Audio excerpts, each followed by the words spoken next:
Welcome back, Savages. Does isolation increase paranormal activity? Find out.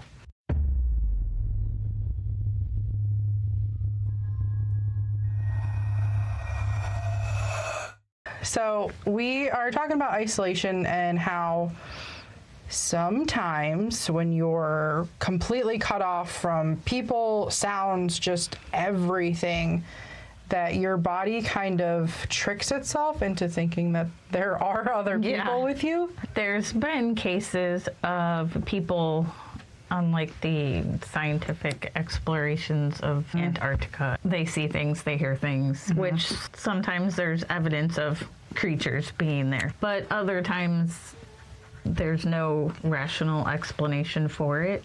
A lot of times when you're that cut off from civilization, your brain will try to trick itself. There's a couple of studies out there that your brain will actually create your own little imaginary friend. Yeah, my uncle was also in the military and told me some stuff. But when people are sent to do like the research down in like Antarctica, there's only like a certain amount of people, and it's very minimum. And these people are basically like, once they're there, they're in that area for, it could be an entire year, it could be up to 5 years. But they're in an area that you really can't go. Like, there isn't people. No.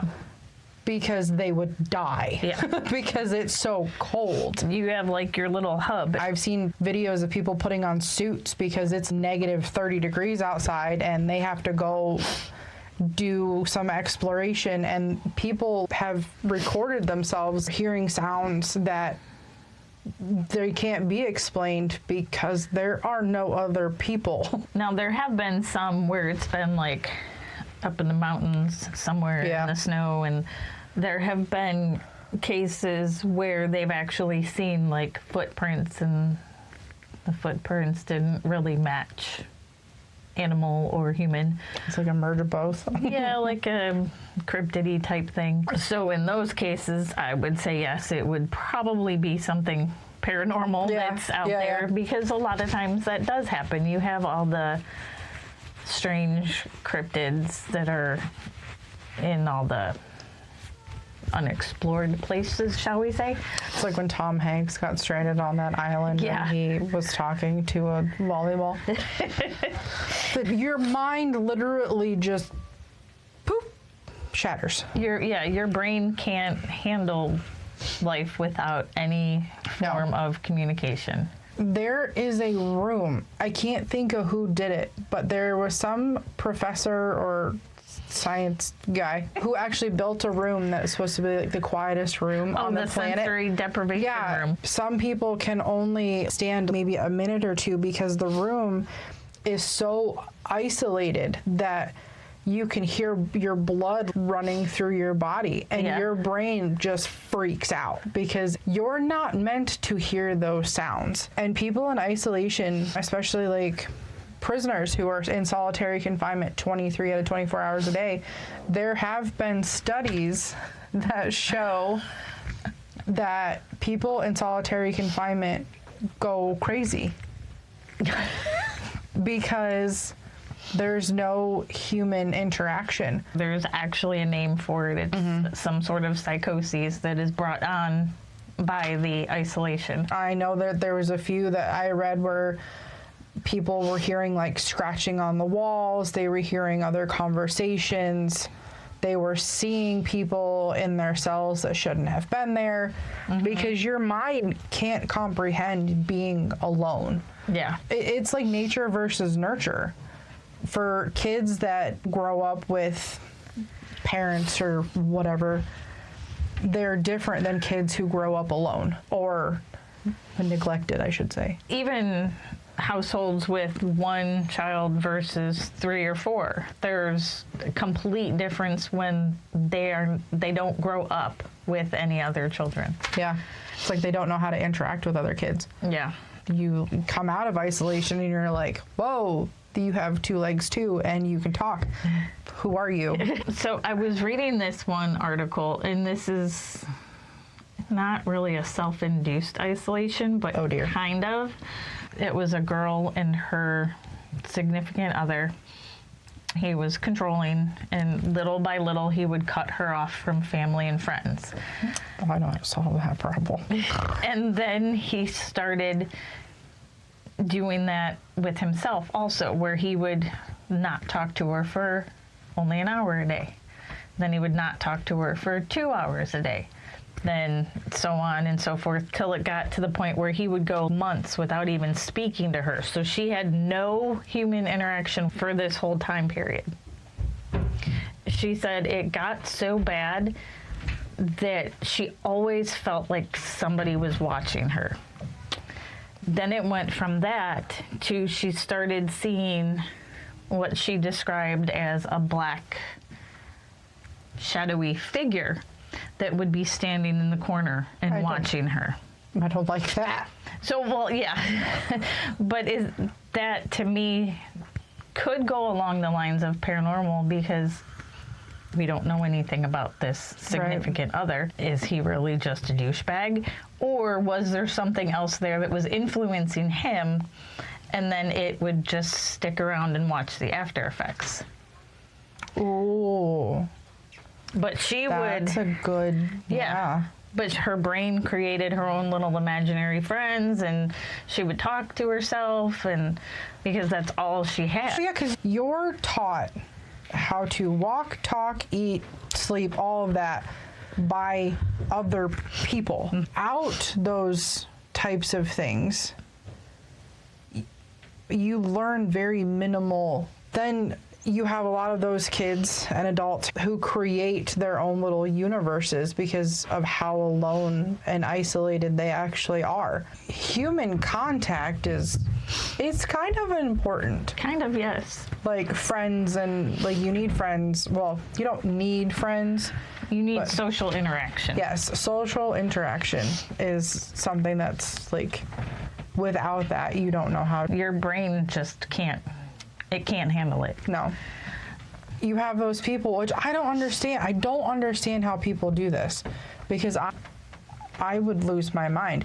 But you have those adventure people who just grab a backpack of minimal camping gear and they just set up a tent anywhere. And I'm like, you are in the middle of nowhere with no people, because some of them, like, there's no, like, it'll tell you, oh, if we wanted rescue, this is how long it's going to take. And you're in the middle of nowhere. So all of a sudden, you're laying in your tent, and you're scrolling or whatever the hell you're doing, because camping is not my forte. Probably don't have Wi-Fi. And all of a sudden, you hear a twig snap. And your brain is instantly going to go, what the hell was that? Yeah.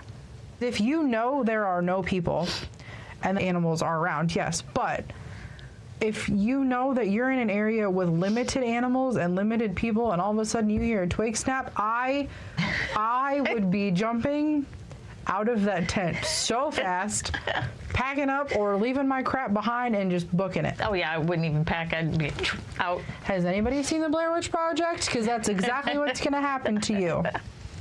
No, If you see a cabin in the woods, turn around. Yeah, don't go there. Don't. Because Hansel and Gretel didn't go well for them in the original stories. Or you'll get stuck with Grizzly Adams, and well, sorry. Because he's isolated all the time. I'll just say that. But I mean, that's what happens, though. The coaster right there. But you get, like, that's what happens, though, is delusions. Yeah. Now, I guess being that isolated, you do have a heightened awareness to what's going on around you. So I would cry. if there was anything paranormal wherever you were, you would pick up on it a lot faster than anybody else. Being in that state of mind, is it not? Are you just going crazy? I'd be sitting in a salt circle. Yeah. Like, you can lock me up, but I need salt. Yeah. Lots of salt. No, I don't think I could. I mean, I'm a talker anyway. For anybody who has met me, they know that if we're super close and we're friends, I don't shut up. But being in an area where I'm by myself, I would have conversations with myself, kind of like I do now. It would be just back and forth. It would be like that Toy Story intro where the guy's playing chess and he plays, or is it checkers? Or, yeah, it's chess. Where he's going back and forth, and then all of a sudden he's playing chess with himself. That's what would happen with me. I can see that. I would just see myself and be like, hi, how's it going? What you doing today? How about you? Yeah, that's exactly how that would go.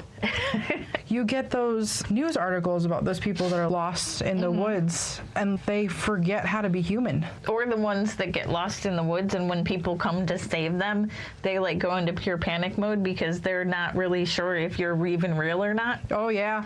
Well, there was a podcast I was listening to about how this little girl got lost in the woods. When they finally found her, she was like, oh yeah, the people brought me here and told me that I would be safe. And the people who actually found her were like, what people? And I would be like, listen, if I had somebody being like, oh, come follow me. No. Turn around and go the other direction. Because no. Things don't end well when you follow people you don't know. No, but when you're a little kid and you're lost, you're just like, okay, maybe they'll save me. Or eat you. Well, kids don't think like that, though, No. even though mine's better because it's been pounded into their heads for so long. Stranger danger. Yeah. But yeah, you get those cases where they're like, oh yeah, we were out hiking and these people were like, oh, you can't go that way. And then they turn around and poof, people are gone. Yeah. Poof, gone. No. Yeah, no. You can't, how do I want to word this without making fun of crazy people? If you see people that you don't think are real, don't acknowledge said people.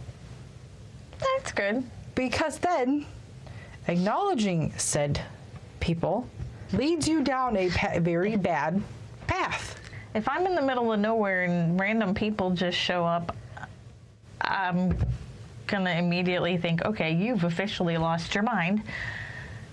Exactly. Yeah. Like, I get the whole wanting to be alone thing. I get the traveling alone. People, that's the new thing, is people traveling different places and they're like, oh, ultimate adventure, da da da. That's how people die. How do you expect isolating yourself to go? Because you can't just, I mean, you can, but you can't just cut people off. You can't cut surroundings off. Because essentially, you just like don't exist. Pretty much, and that's what some of them want to do. They want to be so far off the grid that they basically don't exist. Criminals, I get why they do it, but Yes. I'm guessing you just, like, it's a psychotic break, more than likely. Pretty much. You've just had it with people and just go live in the wilderness with nature, and that, all of that is wrong to me, but some people, okay. I mean, some people probably are cut out for the life of isolation, but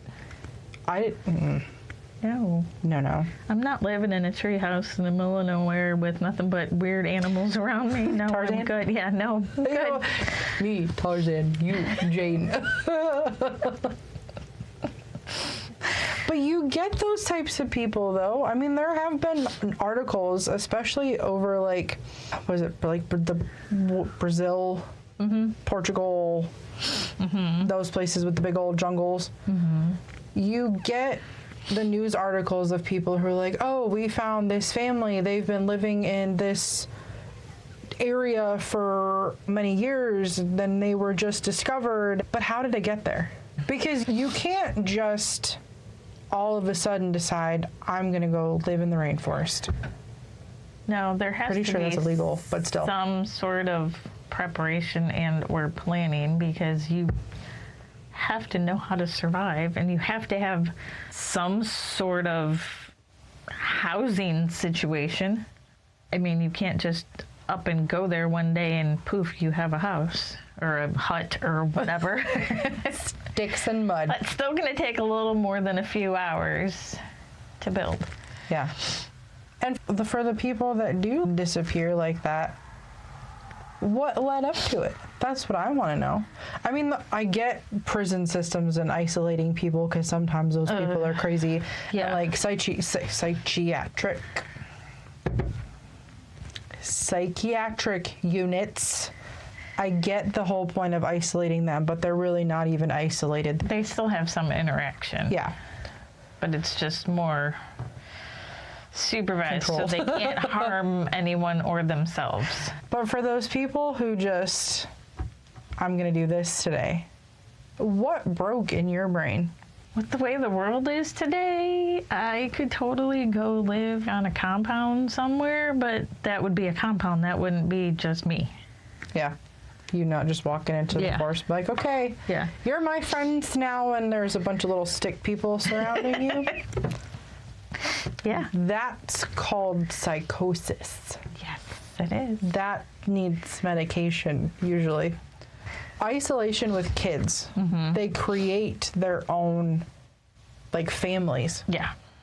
So some people are convinced that kids who grow up in really bad homes and whatnot, they make up their own, like they'll go to school and be like, oh, my dad does this, my mom does this, this is this. But then you hear down the line, the news articles are like, that kid never had a family. So we don't know what he's talking about.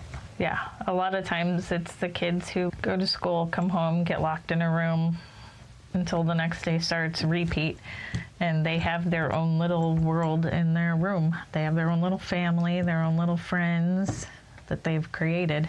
You get to a point in isolation where you start hearing things or seeing things, and your brain goes back to, like, if you have a disability, the fact that I'm blind as a bat if I don't have contacts or glasses on, and my brain automatically wants to be like, okay, there's a person, there's a person, there's a person.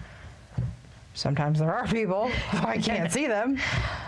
But your brain wants to put a person where it shouldn't be. Yeah. Or wants to put somebody's voice where it shouldn't be.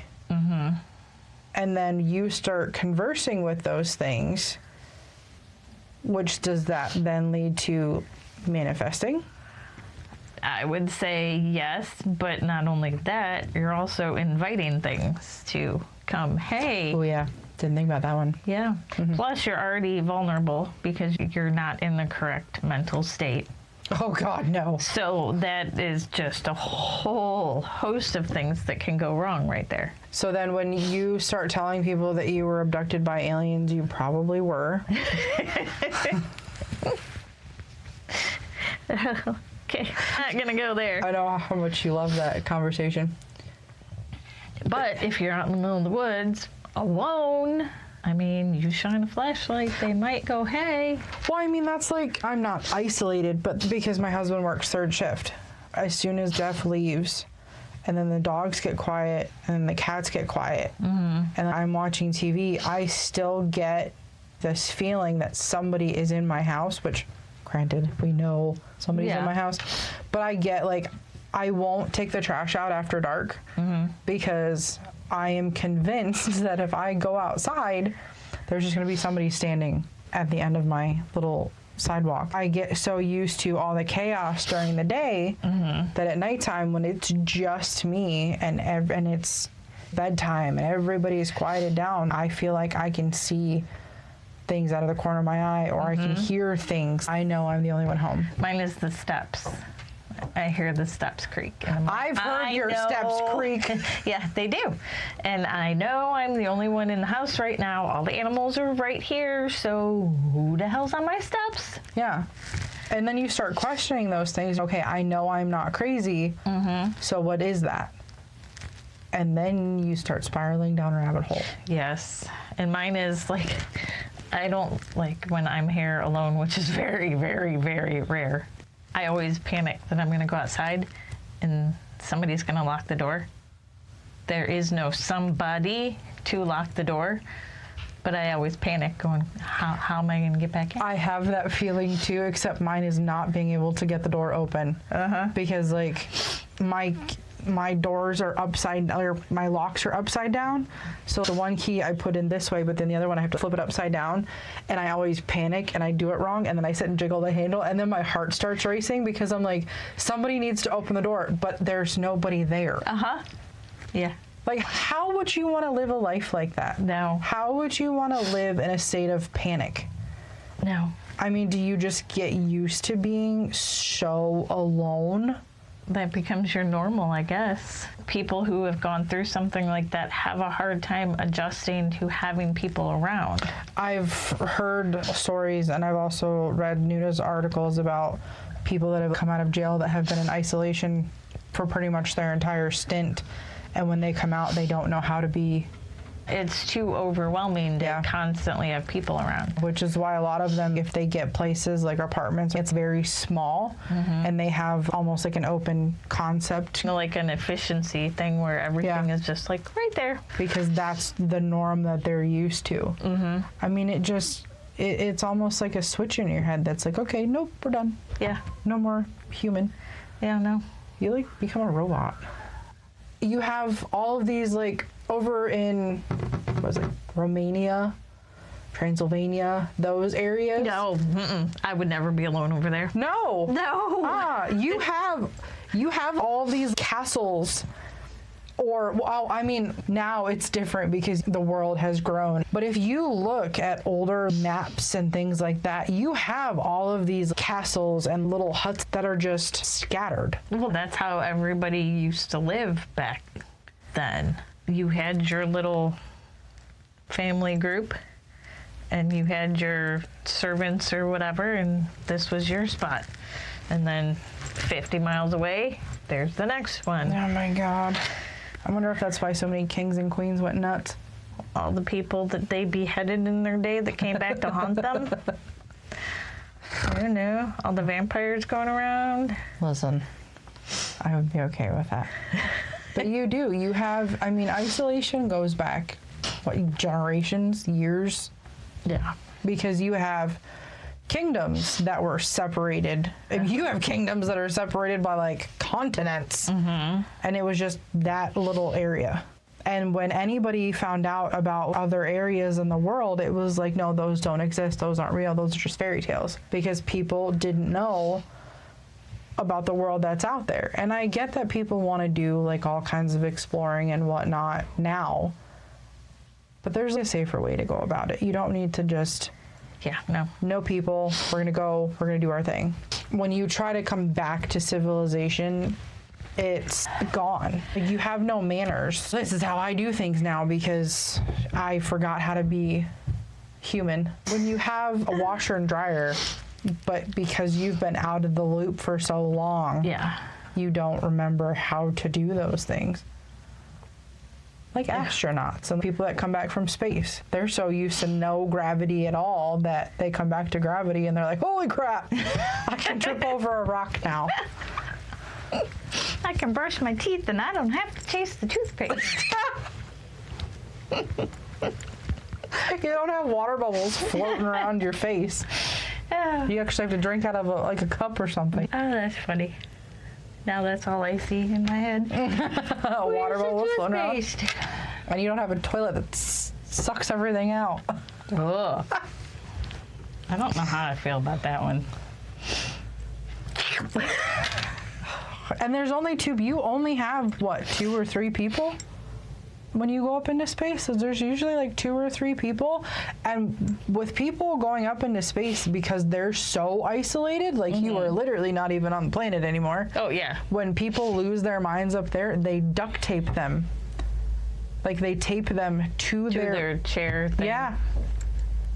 I couldn't imagine that. I think I would be more freaked out about getting duct tape. Oh, yeah. Than being up in space. I don't know. I have no desire to be up there. No, I'm afraid of heights. But knowing my stupid ass, I would be the one who accidentally oops and pushed the vacuum button that sucked me out. Like, oh, what's this? And then you just die instantly. Yeah, I'm just going to hang out over here. Goes.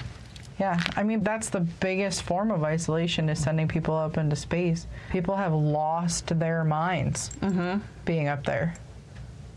And could you imagine the things that you hear? No, I don't even want to think about the things you would see, you would hear. No, no. No. I think that should be our next topic, the things you hear in space. There is a whole host of paranormal topics in space. Well, that would be a good topic. Mm-hmm. We'll get Tabby over for that one. Owls? Yeah. Yeah. I think that's enough for this one today, folks. I'm hot. April's. This is a PG-13 show. That's extra. That's a whole other paranormal topic. Fuck, guys.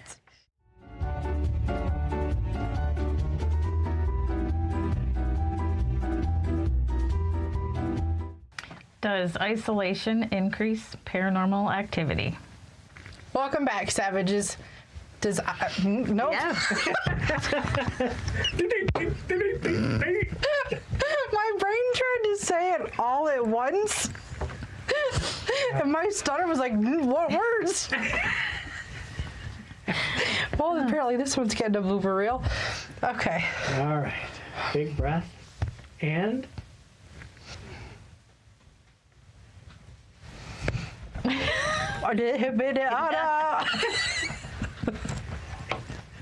I can't words. welcome back, Sam. Apparently. Yeah, well, it's Oh about my God. normal. All right, give me a cut point before you start talking again. Okay. It's like taking your shirt down to the creek and just like washing it with soap when you've got a dishwasher, or not a dishwasher. Oh, well, throw it in the dishwasher and it'll pleat your pants. I don't. My God.